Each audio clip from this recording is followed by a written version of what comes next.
Hello everybody, welcome back to SkillWeb. In this video, I will show you how to convert PDF to Google Docs. So let's have a look now.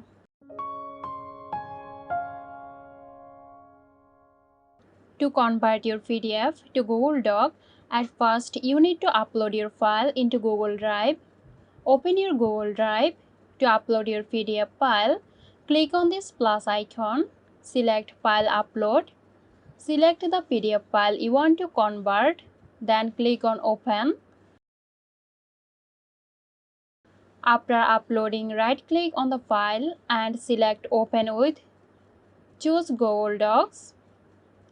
This will open your PDF file in your Google Doc interface. You can make changes now. Your PDF file is now saved as Google Doc.